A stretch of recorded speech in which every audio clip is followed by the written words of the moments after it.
Hello friends, उतरन उतरन class TV के episode 472 में आप देखेंगे जो इच्छा होती है वो वीर के साथ बैठकर किसी टपरी पर चाय पी रहे होते हैं कि तभी वहाँ पर मेला लगा हुआ होता है। जो वीर होते हैं वो इच्छा को प्रपोज करते हैं शादी के लिए, कहते हैं कि क्या तुम मुझसे शादी करोगी। उसके बाद वो कहती है कि वीर से हंस करके तुम्हें यही जगह मिली है प्रपोज करने के लिए। उसके बाद कहते हैं कि इससे अच्छी जगह कौन सी हो सकती है। जब मेरे मन में बात आई मैंने कह दी।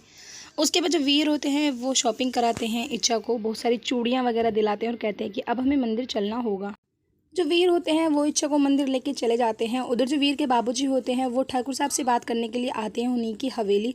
वो बात कर रहे होते हैं, कहते हैं कि इच्छा की और वीर की हम दोनों को शादी कर देनी चाहिए क्योंकि पहले से ये दोनों एक दूसरे से प्यार करते हैं। दामिनी जो होती हैं वो दिव्या जी को बुला के ले आती हैं, दिव्या जी से बात करते हैं। दिव्या जी कहती हैं कि गाँव समाज के लोग क्या कहेंगे। तभी जो वीर के बाबूजी होते हैं वो कहते हैं कि अगर हम सामाजिक बातों को ध्यान में रखेंगे तो हम अपने बच्चों की खुशी नहीं देख पाएंगे। उधर जो तपस्या होती हैं वो रो रही होती हैं, उनको बहुत बुरा लगता है ये सुनकर कि वीर की और इच्छा की फिर से शादी होगी क्योंकि वो भी वीर से प्यार करती हैं।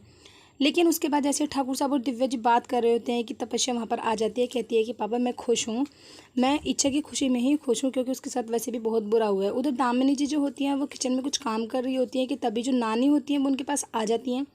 नानी आगे बुरा भला कहने लगती हैं कि तभी दिव्या जी जो होती हैं वो उन्हें डांट देती हैं, कहती हैं कि खबरदार अगर मेरी बेटी के खिलाफ अब तुमने कुछ भी कहा, क्योंकि हमेशा से मेरी बेटी बेबी जी की खुशी ही देखते आई है और अब मेरी बेटी की ज़िंदगी में खुशी आने वाली है तो तुम उनसे फिर से श्राप देने की कोशिश कर रही हो। जो दामनी होती हैं तभी वीर और जो इच्छा होती है वो शादी करके वहाँ आ जाते हैं। परिवार वाले शॉक्ड हो जाते हैं ये देखकर।